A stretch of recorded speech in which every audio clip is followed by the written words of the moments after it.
নমস্কার বন্ধুরা, আমাদের চ্যানেলে আপনাদের স্বাগত। সুধা বুঝতে পেরে যায় যে এই সমস্ত প্ল্যানের পেছনে ঠিক কারা ছিল।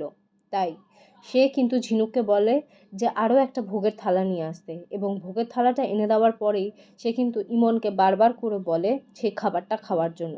ইমন তো জানায় যে তার এই মুহূর্তে খাওয়ার ইচ্ছা নেই, তাই সেই প্লেটটা ধরিয়ে দেয় সার্থকের কাছে।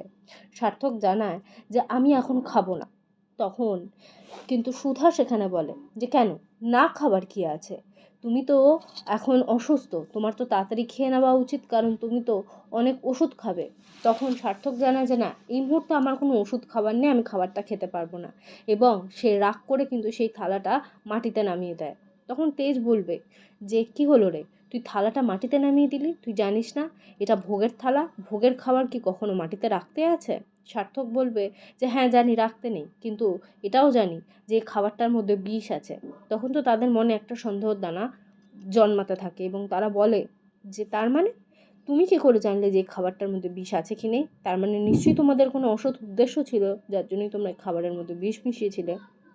সার্থক জানায় যে কখনোই নয়, কারণ তুমি এই খাবারটা পরিবারের আর কাউকে খাওয়ালে না, তুমি আমাদেরকেই খাওয়াচ্ছ।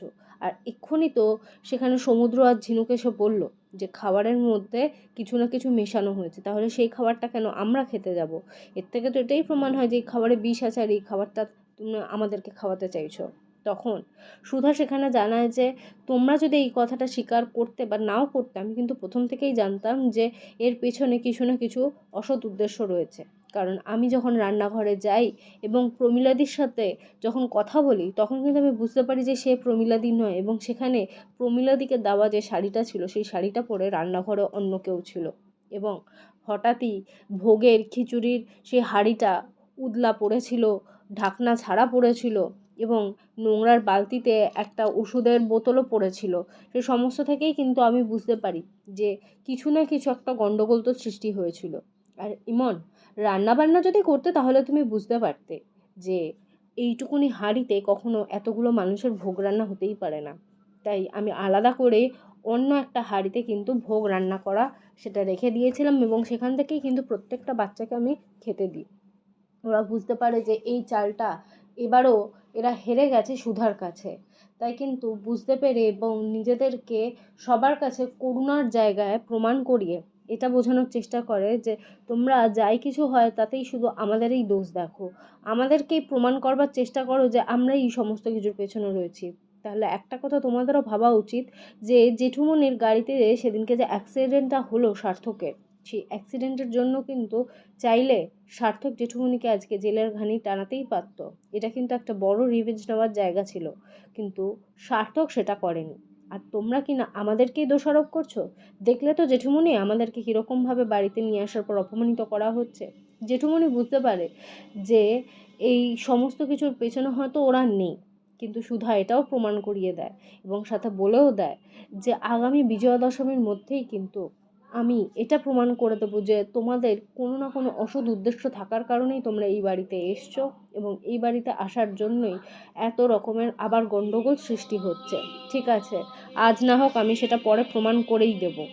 এরপরে তো সেখানে ঠাম্মিও রাখতে দিতে চায় না, কিন্তু ঠাম্মির রাখতে না দেওয়ার অনিচ্ছাতেও সেখানে কিন্তু তার বড় ছেলে জানায় যে মা, পুজোগণ্ডার দিনে বাড়িতে কোনো অতিথি থাকলে কিন্তু তাদের বাড়ি থেকে বের করে দেওয়াটা একেবারেই উচিত নয়, তাদের বাড়িতে রেখে দেওয়াটা উচিত, তুমি ওদেরকে বাড়িতে থাকতে দাও।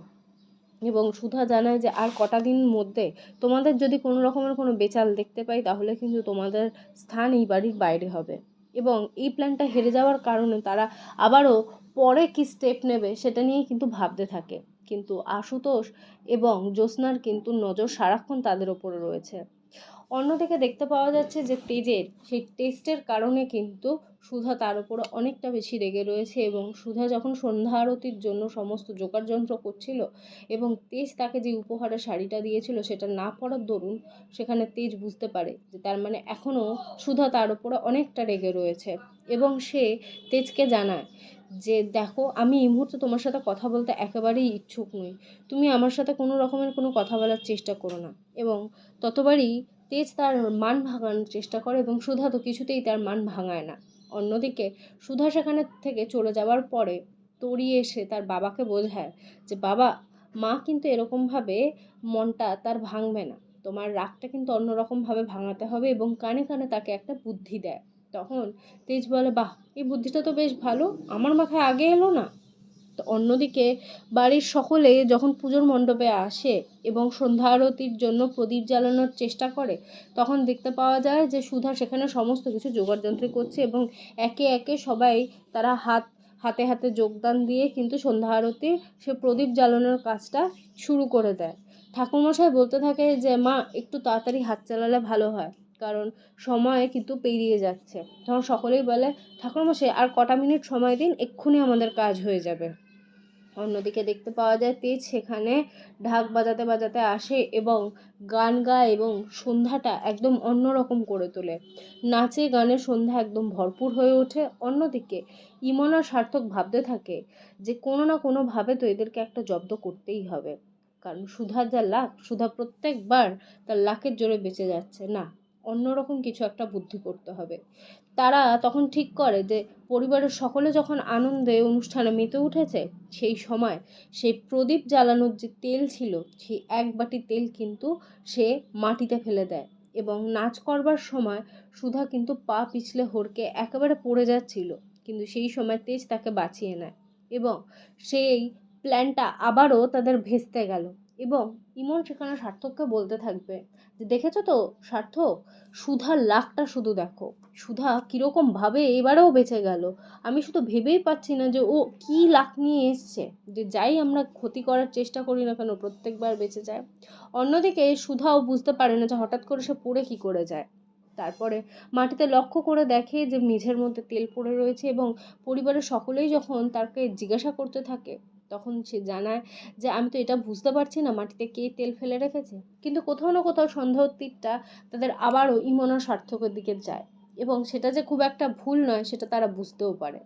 অন্যদিকে তেজের হাতে কিন্তু গরম তেল পড়বার কারণে তার হাতে ফোস্কা পড়ে যায়, এবং সেটা দেখে পরিবারের সকলে যখন দুশ্চিন্তা করছিল, সুধা তখন তাকে নিয়ে গিয়ে ঘরের ভেতরে মলম লাগিয়ে দেয়, এবং তেজ তো তার দিক থেকে একদম মুখ না ফিরিয়ে থাকতেই পারে না। এর পরের চমকে ঠিক কী হতে পারে? তাহলে ইমন আর সার্থক কি একেবারেই সুধা এবং তেজের ক্ষতি করবে বলে যে উঠে পড়ে লেগেছে সেই প্ল্যানে কি তারা মোক্ষম হবে, নাকি তেজ এবং সুধা আবারও সেই সমস্ত চাল তাদের বানচাল করে দিয়ে তাদেরকে সকলের সামনে ধরিয়ে দেবে? জানতে অবশ্যই আমাদের চ্যানেলটিকে সাবস্ক্রাইব করবেন, এবং ভিডিওটি ভালো লাগলে অবশ্যই লাইক করবেন, শেয়ার করবেন। ধন্যবাদ।